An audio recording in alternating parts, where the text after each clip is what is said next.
Hey gang, I'm back with another video from New Jersey. If you saw the other video I did with Jack and his 66 Mustang Fastback, well, I'm now here with Paul, and he has not one, but two Cougars. He's got a hardtop and a convertible. So we're gonna do a little walk around of those two cars, and Paul's gonna tell me about those cars, how long he's had them, all that sort of information.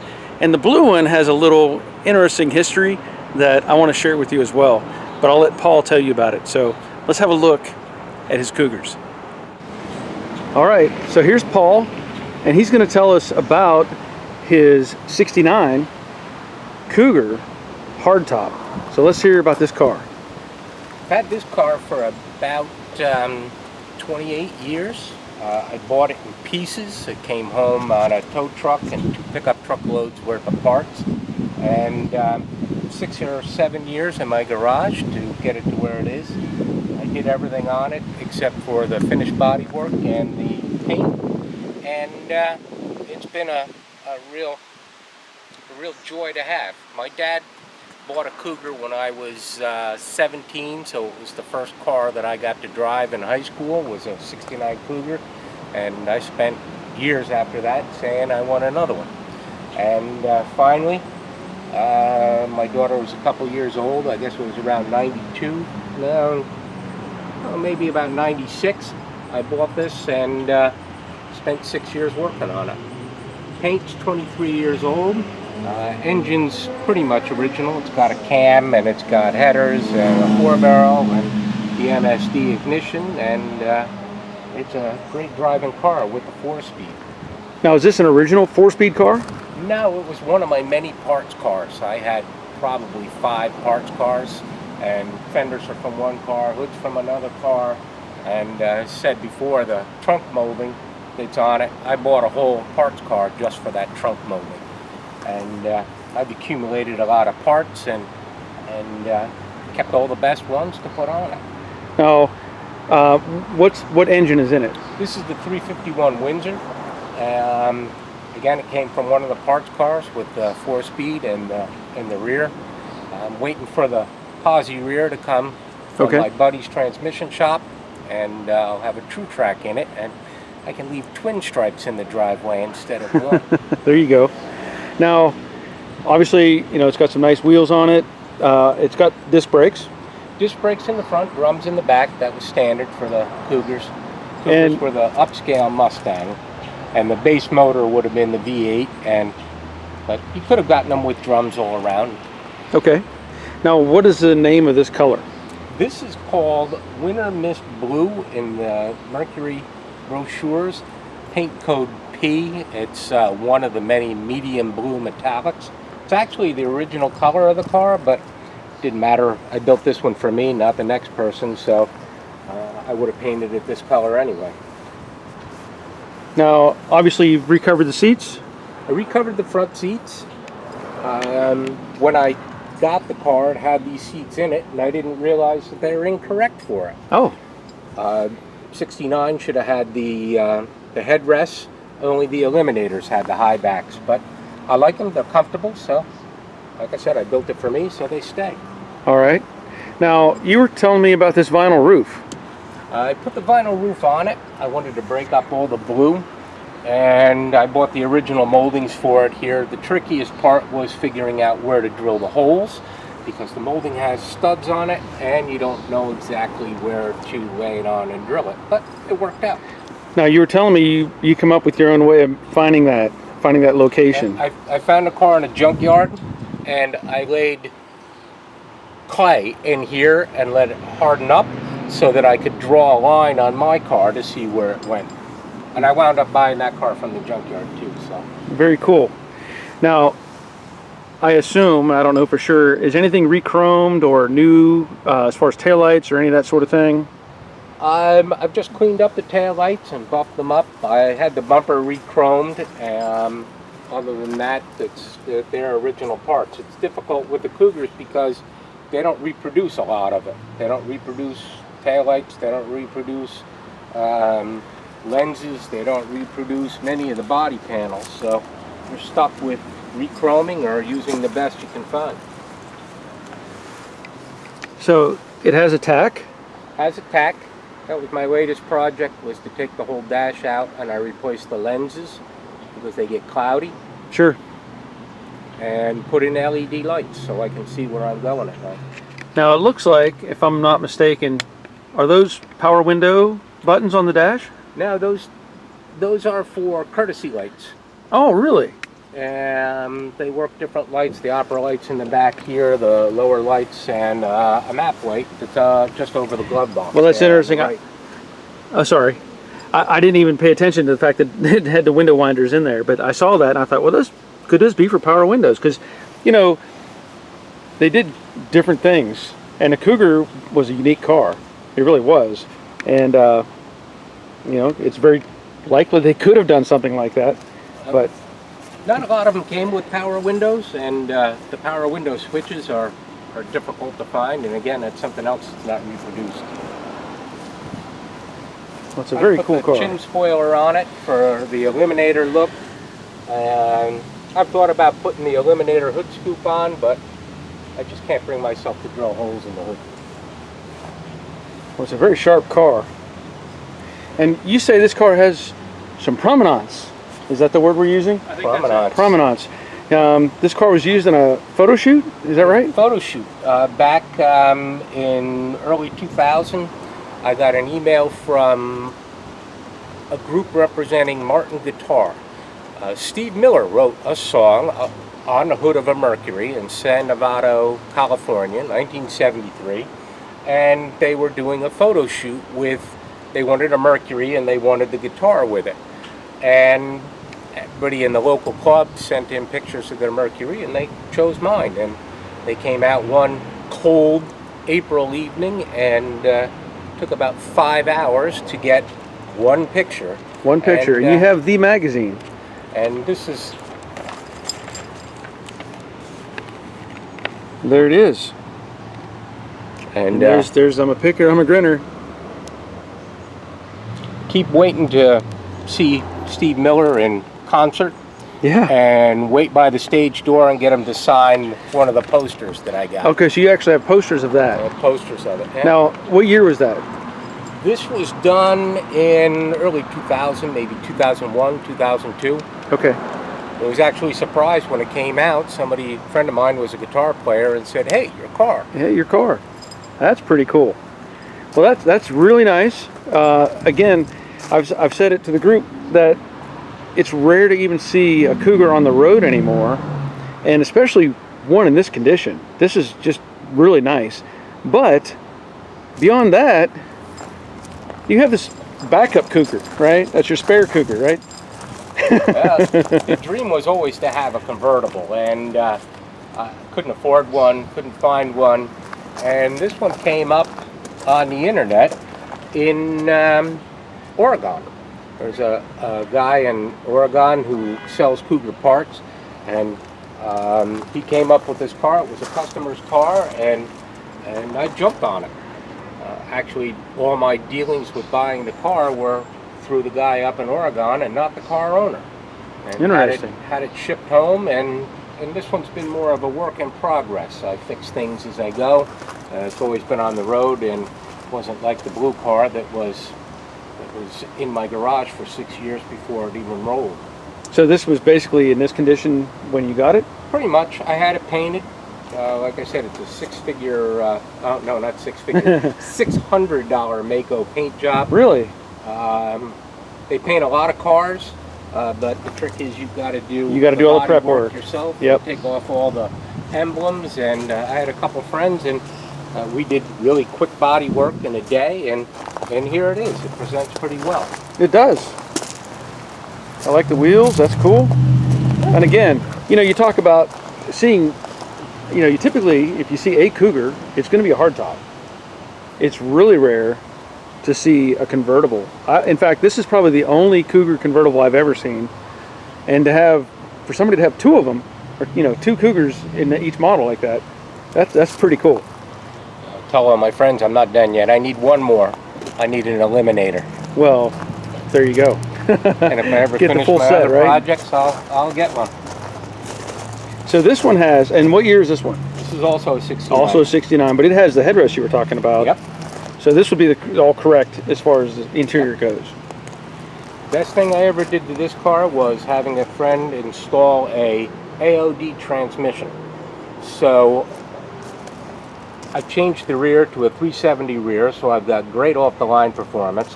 And on the highway, it's not screaming because it's got the overdrive. Right. And it tucks underneath there, and you did a great job putting it in for me, making a cross member, and that's the greatest thing I ever did to this car. This will cruise all day long at 75, 80 miles an hour, and it just just a fun car. Yep. Now, since I was wrong about the switches on the dash, you said those were for courtesy lights, and I see this one still has 4 switches, but it doesn't have what we call the opera lights. Nope. What do those other switches do? They just don't do anything. So they're just cosmetic at this point. They're just cosmetic. They don't. Okay, do so interesting. This is just an observation. It looks like they used obviously the same dash, but they just decided to leave dummy switches in there apparently. Well, in all of them, both cars, this one's a dummy. It doesn't do anything. Oh, really? Not hooked up to anything. So only 3 of the switches are used in a hardtop, and 2 in a convertible. In 1970, they finally made this switch operate the top, but in '69, they buried the top switch down. Oh, right above the radio. Wow, that's interesting. You know, like I said, you don't see Cougars. You just don't, and without seeing them, you don't know what the options were. I know that, like I said, they make things different. They wanted to make them different than the Mustang, and obviously these are a lot different than the Mustang, even though they share a very similar platform. They're about 2 inches longer.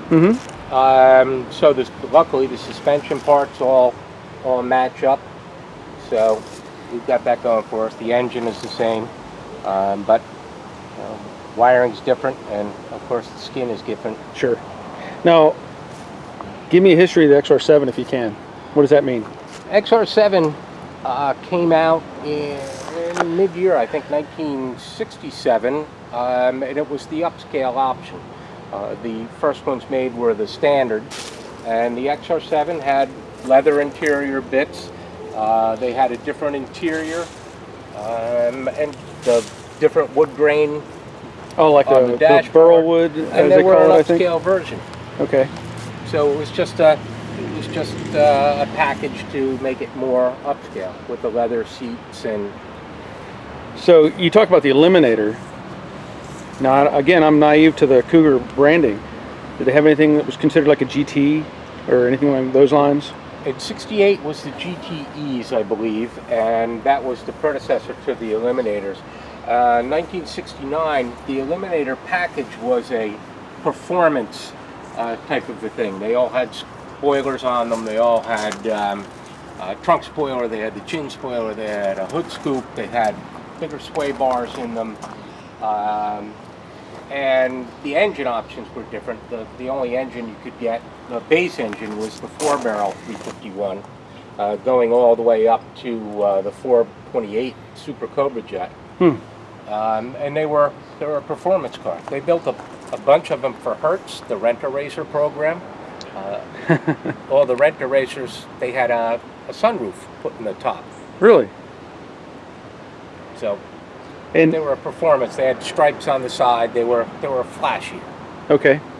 Now I do notice these have vacuum-operated headlight doors. Do those work fine? No issues with them? Mine have always worked fine. Okay. A lot of guys are putting in electric things in them, but mine will hold vacuum. Oh yeah, you have a little control valve. Is that, would they come with that, or did you put that in? It comes with that. The way they work is the fail-safe position is up. So if you lose vacuum, right, it retracts them. Yes. And then this is on there, so you can do it yourself if you need to. Now that's interesting. I've never seen that before. You know, again, I'm sure it was been there, obviously, but I didn't even know that was a thing. So that's pretty cool to learn that as well. It's a crazy system. You've got the vacuum motor here, and you've got hoses. They go up under the dashboard, and they go to the headlight switch. And the headlight switch actually is changing the vacuum in it so that they open and close. There's also, underneath the fender, there's a reservoir tank. That's why it's able to open and close. If I do that a couple times, right, I'll bleed off all the vacuum and they won't work. So it's getting vacuum from the engine. Right, and it collects it in the chamber and holds it. But there's all these places the system can leak. Oh, sure. The motor can leak, the hoses can leak, the valve can leak, the headlight switch can leak, the check valve leaks. But okay, I have to throw a curveball at you and see what this means, what this does. I'm looking at the hood, and I see multiple holes in the hood. Okay, you've got these back here, or on the front side. You have a similar hole here, back there. But what is this? What is this little plastic retainer? That would have. There's two of those. There's one back there. I don't. Oh, and one right there. There's two on there. If this car had a hood light, under hood light, the wire would have come up into that. Okay. And then the hood light itself would have been. It might have been here, or it might have been up here. Actually, it might have been there. So. They're just production holes. Yeah, but that's interesting to see that it has those plastic, you know, keepers in there. And I was curious about that. I saw that and I thought, wait a minute, that looks kind of odd, but that makes sense that it would have been for the hood light.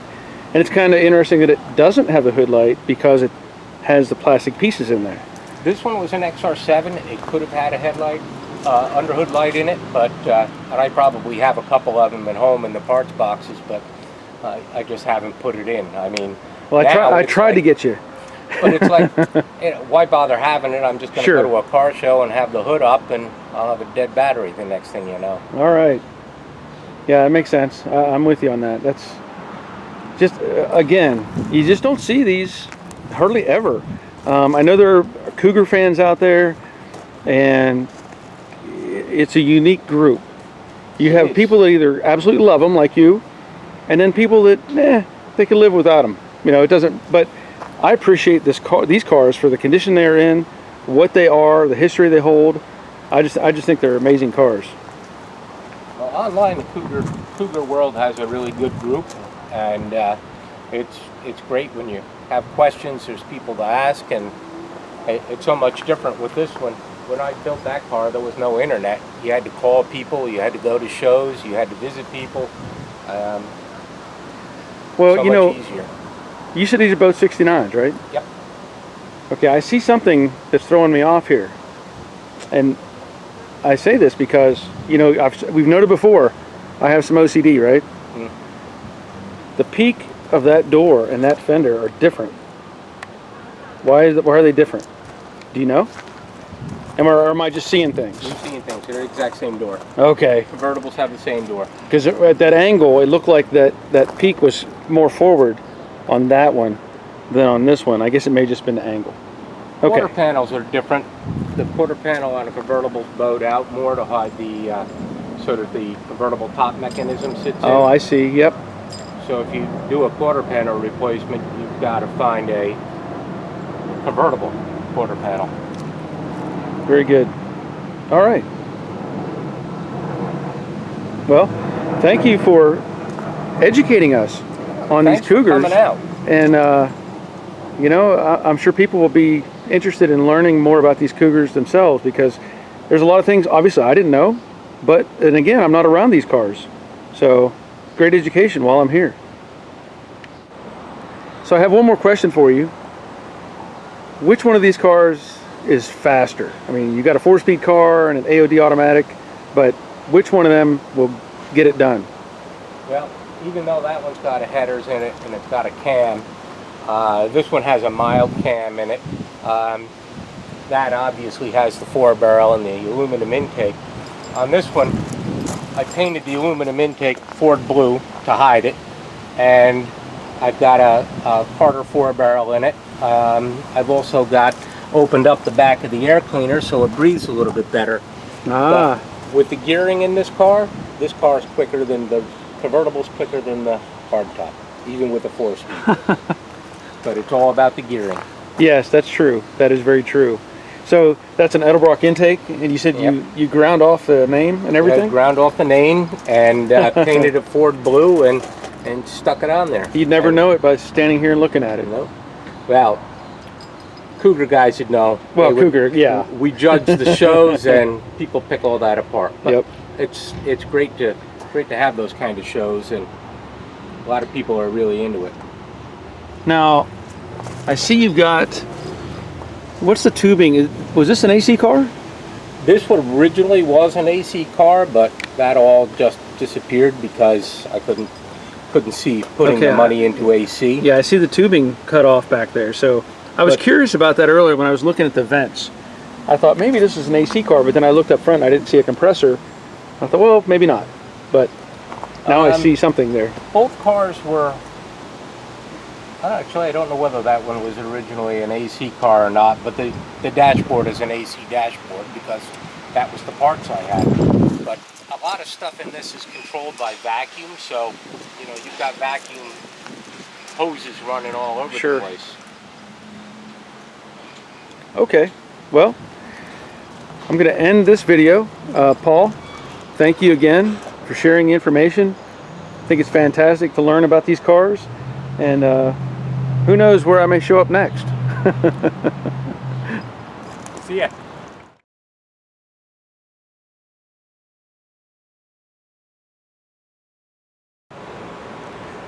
Hey gang, I'm bringing you another video from New Jersey.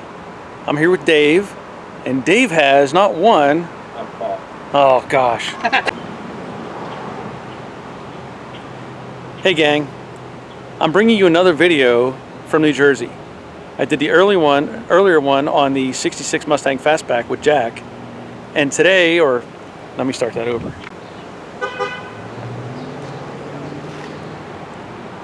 Hey gang,